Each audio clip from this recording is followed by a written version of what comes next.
Today I'm going to talk about something that interests me, and that would be the coffee business. As you can see behind me is one of my new favorite coffee businesses called Portola Coffee. Never been much of a Starbucks fan, although it's always good in a pinch. And it's one of my hobbies. I've worked in the coffee business for 3 years previously, and I would like to own my own coffee business one day. Just going to give you a couple of interesting thoughts and tidbits. One of the reasons I don't like Starbucks is their ability or lack thereof of roasting, and they seem to triple roast all of their beans, and it creates a bitter taste. Portola uses a machine called the Slayer to counteract that. It actually has a pressure gauge that can be controlled by the barista, and that allows for a smoother pour, as they say in the coffee business.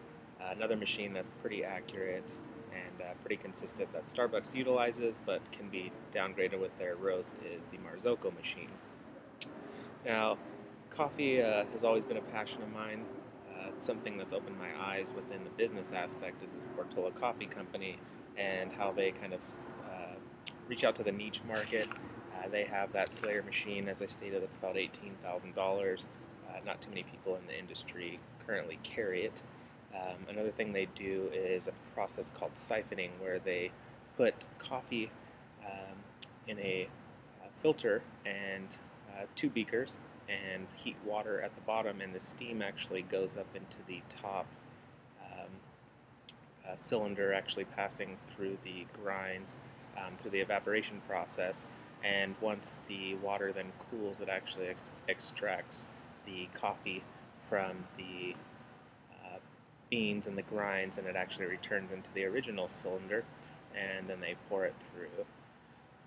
One of my favorite drinks actually is a iced coffee, and they also use a slow method of brewing, something that I'm familiar with, but I haven't been able to find a spot to replicate it. And that is a slow process where they place some cold water with some grinds, and they actually slowly extract the coffee over a period of 10 hours.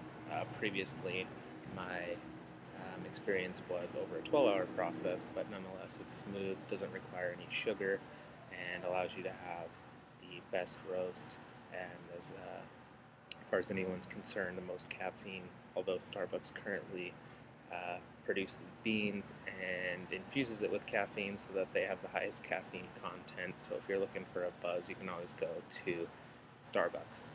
So that is the gist of what I enjoy. I'll actually be attending Coffee Fest in Seattle in September to learn more about the coffee business, to learn how to do some of the infamous latte art. I was familiar with doing some shapes such as hearts inside of coffee and espresso, but I want to learn some more, and also learn more about the roasting process. I know it'll probably cost about $80,000 to $100,000 to get out of the gate and roast my own coffee, but I see it as an investment that's well worth it, and it'll put my entrepreneur emphasis in business to use, hopefully. And when all else fails, I could open up a salon, which I also have 7 years experience, or who knows, transition into something else that'll challenge me and also take advantage of my interpersonal communication skills. Thanks so much, Professor Adamman, and look forward to you hopefully in the future and not next semester. Take care.